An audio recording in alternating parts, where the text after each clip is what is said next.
ไม่สูงค่ะเมื่อในก็ในเฮามาเห็นไล่สร้างโดนแถวเลขเขียนในทางค่ะเนาะโอเคเฮามาด้วยตั้งแหล่งตั้งค่ะเนาะอ่า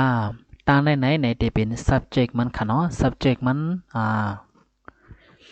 เป็นกระตามันนั่นค่ะเนาะกันในซ้ำในที่เป็นverb มันค่ะเนาะเป็น verb มันตั้งในซ้ำในที่เป็น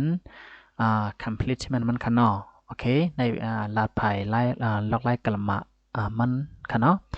ก็ไม่ในเฮามาด้วยค่ะเนาะตึกเดียวเฮาฮู้จังในก่อนเป็นสังขะเนาะอันครัวแล้วก็เมื่อกี้นั้นตึกเดียวอำปองใจในก่อนเป็นสังขะเนาะเฮามาด้วยเอา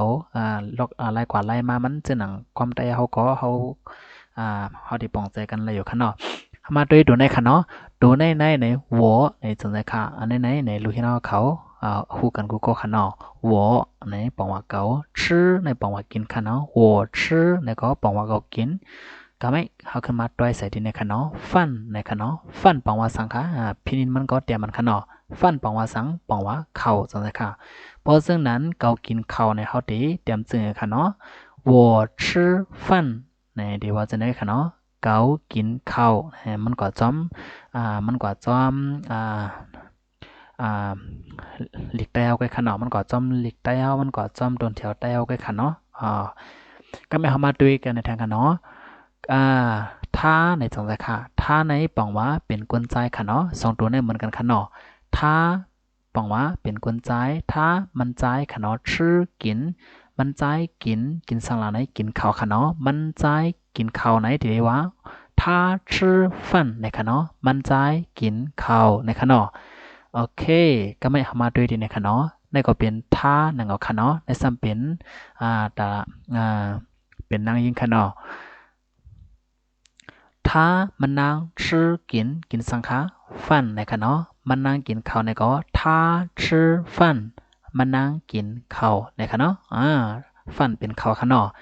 ก็ไหมปอกินข้าวในคะเนาะป้าในปองว่าปอเป็นปอเขาเป็นอูเขานั่นคะเนาะชื่อปองว่ากินป้าชื่อในก็ปอกินสังฆาฟันในคะเนาะปอกินข้าวในก็ป้าชื่อฟันในคะเนาะ บอกว่าปอกินข้าวนะคะเนาะง่ายอยู่ค่ะเนาะเพราะฉะนั้นมานะคะเนาะมาในปองว่าสังขารปองว่าแม่จังไดค่ะเพราะฉะนั้นแม่กินข้าวในเฮาตีว่าหือง่ายค่ะเนาะแม่กินข้าวนะก็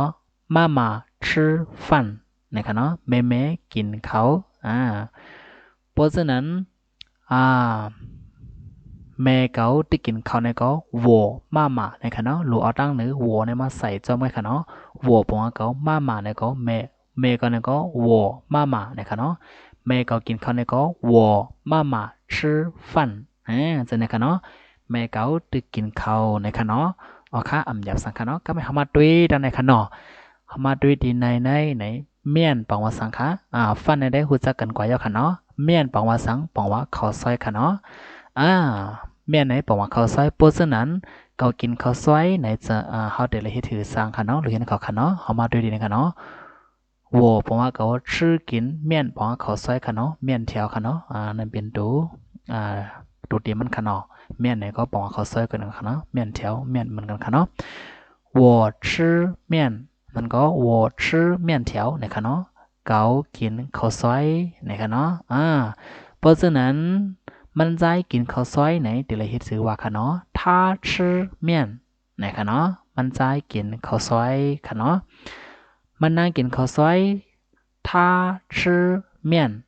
มันนั่งกินข้าวซอยไหนค่ะเนาะก็ไม่เข้ามาด้วยปอกินข้าวซอยไหนก็ป้าชื่อเมี่ยนไหนค่ะเนาะแม่กินข้าวซอยนั่นก็มาชื่อเมี่ยนนะคะเนาะแม่กินข้าวซอยนะคะเนาะ ก็ไม่เอาสองตัวอย่างค่ะเนาะก็ไม่ใช่เนี่ยค่ะเนาะใช่บอกว่าหังคะบอกว่าพักค่ะเนาะ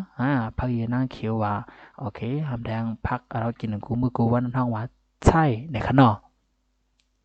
ก็ไม่เกากินพักในที่ว่าคือคะ我吃菜มันใจกิน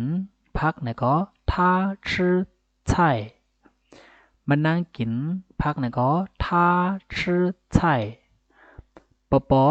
แม่กินข้าวในรู้ดีว่าคะเอาด้วยกันก็เลยกันเนาะป้ามาชื่อใช่เนี่ยค่ะเนาะ